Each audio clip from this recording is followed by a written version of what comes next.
Okay, now this is for step 3. This is the video for step 3 in lesson 2 in your iReady writing book. Okay, now lesson 3, you'll find lesson 3 on page 40. But let me talk a little bit first. Okay, we have step 1. We studied the mentor text. Okay, the mentor text that Soon Ki you wrote, and he wrote about coal and nuclear energy, right?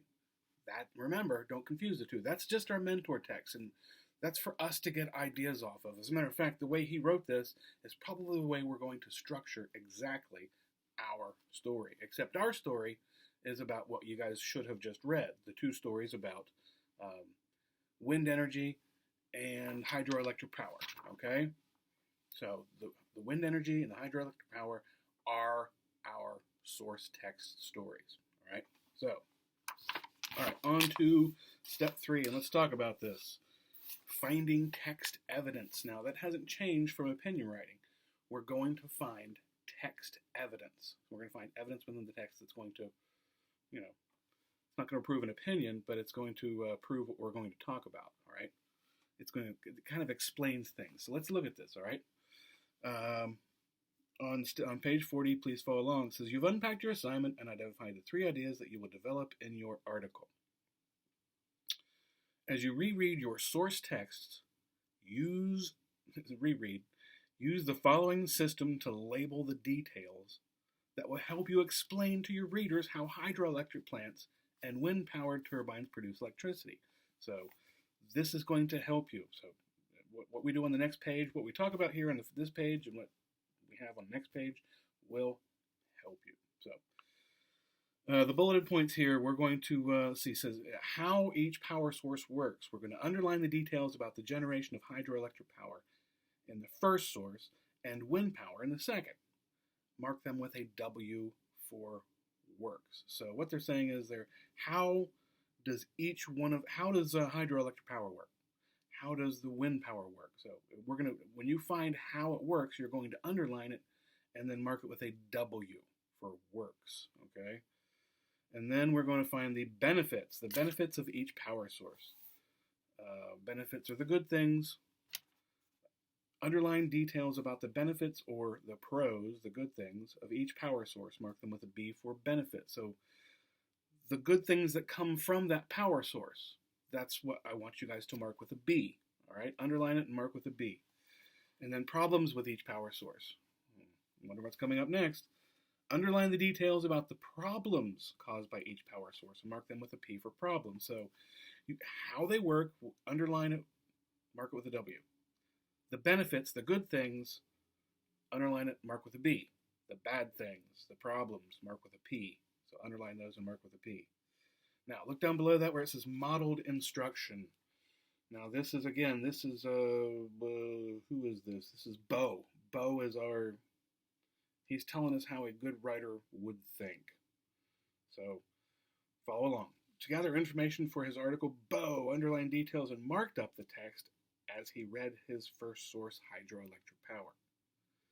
So what we're supposed to do, it says that we're going to read the text and Bo's think aloud to learn about the reading and mark up the strategies that he used, okay?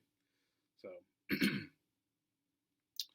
I'm going to let you guys read the hydroelectric power part, but over here, Bo, I want to talk about what Bo's thinking, all right? He read this, and it says, the first sentence tells me this paragraph is about water. There's how water is used to make electricity. That's what the first sentence says, right? The next sentence says even more clearly that the paragraph will explain how hydroelectric plants produce electricity. So I'll read closely for details in the paragraph to mark with a W for work. Take a hint, because you guys could be doing this. Below that it says these sentences. Look where you guys, I want you to look there. Look where he has underlined and marked with a W 2 sentences. In the top one it says these sentences tell how the parts of a generator work. They work together to produce electricity. These details will help me explain how hydroelectric power works, so I will mark them with a W. Underline and mark with a W. That's how they work.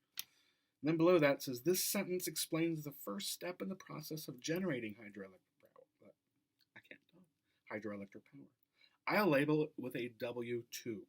So Those two things, that's how they work. W's, all right? He has underlined them and marked them with W's. And look over on page 41. We're going to do the same thing, basically. It looks like they've done part of it for you. Under Capturing the Wind, that excerpt there, we're going to read that excerpt and note the underlined details, then complete the activities using the hints for help. The hints always help, guys. You really need to read those hints before you try to answer. Okay, so actually, that's what I want you to do. That is your step here for step 3. 1, 2, and 3 is what I want you to do. Work on that. I think it is carried over into page 48 and 49. Yeah, it is. That's after the story. So finish 1, 2, and 3. Look at the hints. It's basically asking you to do exactly what we just talked about. And then if you look over on page 48, it's a think it through. And this looks exactly like, well, pretty close, to what we did for opinion writing. All right?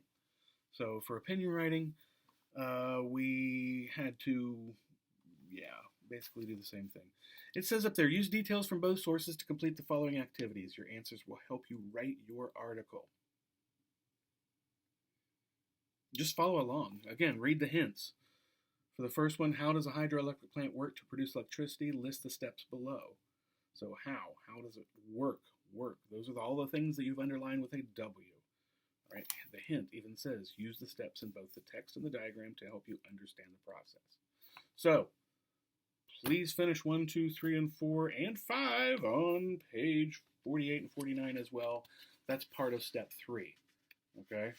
So, once you get that done, please, for now, I want you guys to take a picture of it and send it to me, please. Thank you very much.